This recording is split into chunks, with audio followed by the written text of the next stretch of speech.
Hiya, DM Philosopher here, Matt's the name, just going to go over my latest map pack here. So we've got another one in the Forest Path series of maps, and this is the Clearing. So it's a large open space surrounded by forest, and it also has a camp version of the map. Anyway, let's jump in and have a look at the map. So here we've got the large clearing. It's got somewhat uneven ground, and it's got some large boulders sort of surrounding it, which is works in a number of ways, whether it's to hide ambushes or to allow the PCs to sort of circumvent something that's happening in the middle here.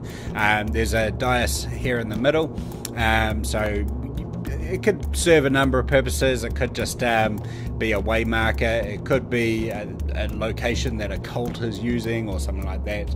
But a clearing has a lot of uses because it's obviously a focus point. It's where large encampments of enemies could be, you know, like small war bands on the march could be camped here and the like. So we've got a dense forest surrounding it with rocky debris around the place.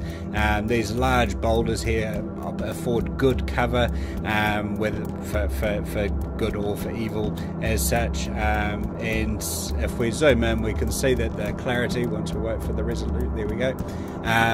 We can see that the detail is here, even if you zoom in. So, and I'm sure you could zoom in even further.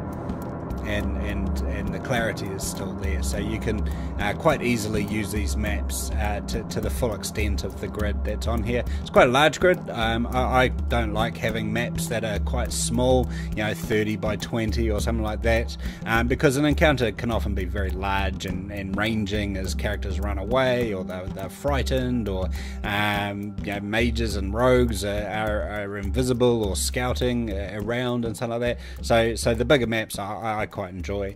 So anyway, this is the daytime gridded map.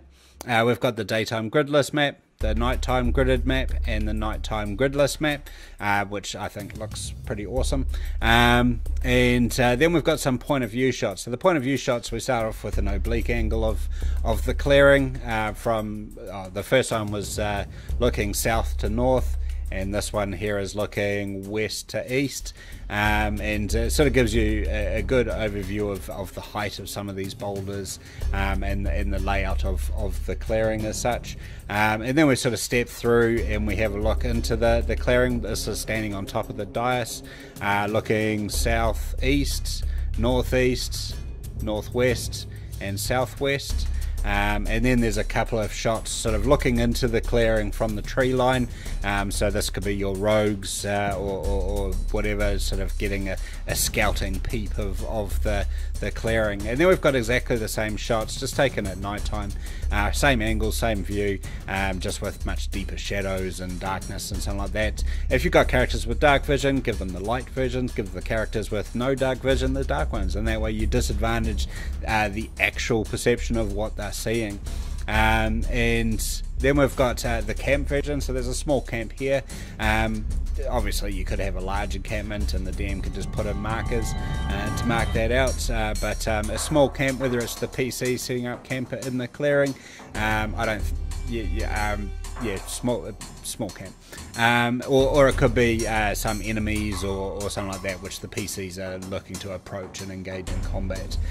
So we got the daytime and nighttime gridded and gridless versions, and then some point of view shots that again highlights the clearing.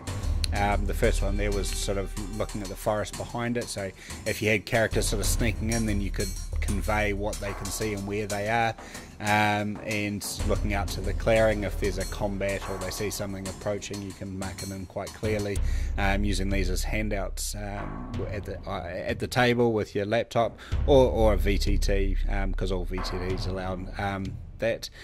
These point of view shots sort of looking at the camp. The first series there at daytime, and you get a sense of that camp as it's seen, and nighttime you get a sense of the light sort of playing off the surrounding vegetation and rocks, so definitely captures the eye. So that is the Forest Path Clearing. That's the 5th one. I'll put it together in a bundle with the 5 total that I've done, and that basically the bundle, when working together with all of the maps in it, you really provide a variety of encounter spaces with the forest. The players don't get familiar with a single map. You can mix it up, and with the camps and the day and the night, you can really convey a much longer journey with a better variety of locations. So that's the point of the Forest Path series anyway.